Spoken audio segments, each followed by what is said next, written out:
लखनऊ और मोहनलालगंज में विकास की बात करते हैं तो भारतीय जनता पार्टी ने कोई काम नहीं किया है। राजधानी की तमाम ऐसी सड़कें हैं, पता ही नहीं चलता कि सड़क गड्ढे में है या सड़क में गड्ढे हैं। जल नल योजना आई, उससे इन्होंने पूरे गांव की आरसीसी खोद डाली, उसके बाद आरसीसी नहीं बनाई, आज पूरी तरीके से बर्बाद कर दिया। लोगों को ना पानी पीने को मिल रहा है, ना अच्छी सड़कें हैं, ना अच्छा स्वास्थ्य है यहाँ, और ना ही कोई सुरक्षा है। जो अपराधी, माफिया, भ्रष्टाचारी, गुंडे, मवाली, निकम्मे लोग हैं, या तो देश छोड़ करके भाग गए हैं या तो भारतीय जनता पार्टी में शामिल हो गए हैं। कि हमें 400 सीट जिता दो, हम संविधान को बदल देंगे। अमित शाह का एक वीडियो वायरल हो रहा है कि हम आरक्षण को खत्म करना चाहते हैं, कि भारतीय जनता पार्टी की हैसियत नहीं है कि वो आरक्षण से खिलवाड़ कर पाए, और अगर संविधान की तरफ लोग आंख दिखाएंगे तो हम समाजवादी लोग इनकी आंख फोड़ने का काम करेंगे। 2024 के चुनाव को लेकर जनता जनार्दन क्या सोच रही है। मैं आज उत्तर प्रदेश में की राजधानी लखनऊ के अंदर मौजूद हूँ और एक पार्क के अंदर हूँ। मेरे साथ में कुछ साथी हैं, उनसे जानने की कोशिश करेंगे कि वो 2024 के चुनाव को लेकर क्या सोचते हैं और किस पार्टी को इस बार वोट देने का अपना मन बना रहे हैं। लखनऊ के अंदर कल राजनाथ सिंह जी ने तो नामांकन कर दिया है और अब दूसरी पार्टी के प्रत्याशी भी नामांकन करेंगे जो इंडिया गठबंधन की तरफ से हैं जी।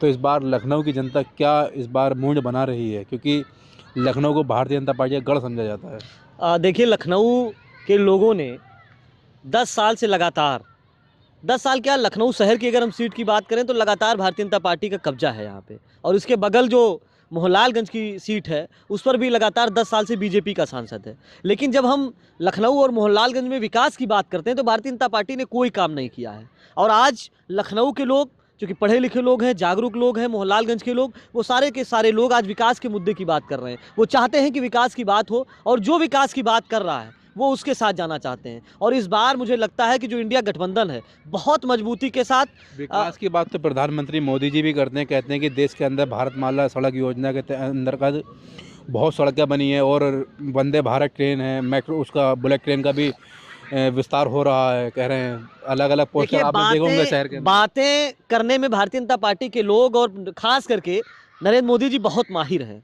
आप ये बताइए कि उत्तर प्रदेश में केशव प्रसाद मौर्य जी जब पिछली सरकार में योगी 1.0 में जब पीडब्ल्यूडी के मिनिस्टर थे तब उन्होंने क्या कहा था?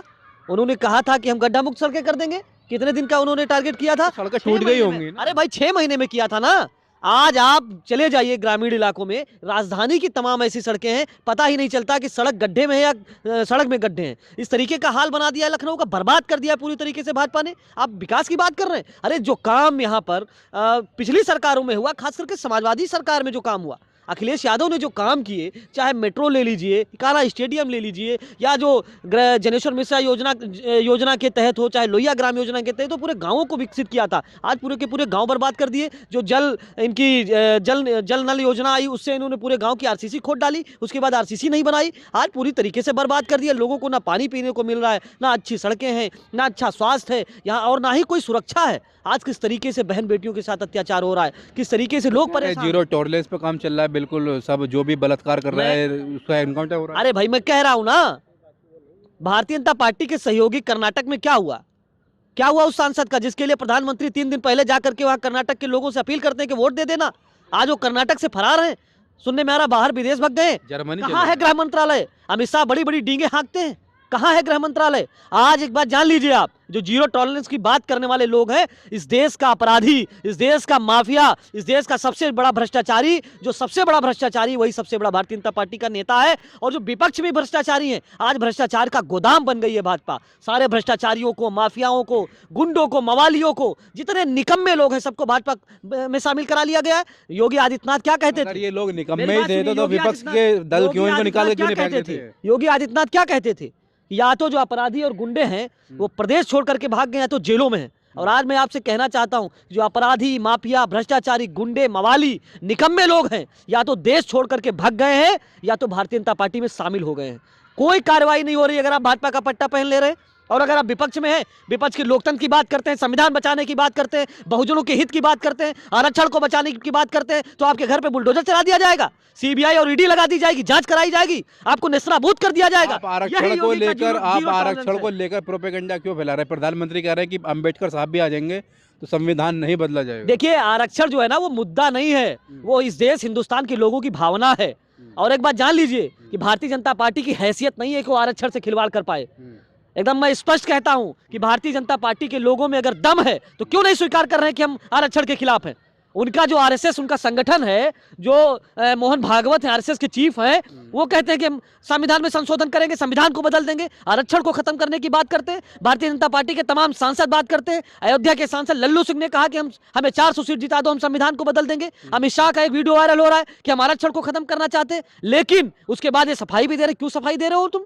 क्योंकि तुम्हें पता है कि इस देश में 85% वोट बहुजनों का है, इस देश में 85% वोट दलितों, पिछड़ों, आदिवासियों और मुसलमान भाइयों का है। तुम्हारी हैसियत नहीं है कि आरक्षण से खिलवाड़ कर लो। और हमारे पुरखों ने जो संविधान बनाया है, बाबा साहब डॉक्टर भीमराव अंबेडकर ने जिस मेहनत से, जिस शिद्दत के साथ बहुजन समाज को आगे बढ़ाने के लिए, सम्मान और इंसानियत की जिंदगी जीने का अवसर देने के लिए जो संविधान दिया था, उस संविधान से छेड़छाड़ करने की इनकी हैसियत नहीं है। और मैं चुनौती देता हूं कि अगर भारतीय जनता पार्टी के लोग खुल करके इस बात को स्वीकार करें और अगर संविधान की तरफ लोग आंख दिखाएंगे तो हम समाजवादी लोग इनकी आंख फोड़ने का काम करेंगे। अगर ये लोग उंगली उठाएंगे संविधान की तरफ, आप तो गुंडे इनकी बन उंगली जाएंगे, तोड़ने का काम करेंगे। आप गुंडे बन अरे जाएंगे। अगर संविधान को बचाने के लिए हमें गुंडा भी बनना पड़ेगा तो हम तैयार हैं गुंडा बनने के लिए। अगर संविधान और आरक्षण को बचाने के लिए कोई भी हमें आरक्षण खत्म कब हो रहा है? प्रधानमंत्री मोदी जी बार बार कर रहे हैं आरक्षण तो। अरे प्रधानमंत्री जो तो कह रहे थे हम 2 करोड़ रोजगार दे देंगे नौजवानों को। आप सर्वे करिए घूम करके, किस नौजवान को नौकरी योग्य लोगों को तो रोजगार मिल रहा है मोदी अरे जी का। योग्यता की क्या मापन है? क्या है बताइए भाई? जैसा गले में पट्टा डाल लीजिए भाजपा को। बीसीसीआई का सेक्रेटरी बना दिया अमित शाह ने अपने बेटे को, उस निकम्मे लड़के को जिसको तमीज नहीं है बात कैसे की जाती है। वो ना एक दिन क्रिकेट नहीं खेला। अरे बीसीसीआई का सेक्रेटरी सचिन तेंदुलकर को बनना चाहिए था, गौतम गंभीर को बनना चाहिए। तमाम लोग हैं, तमाम प्लेयर हैं, लेकिन किसको बना दिया?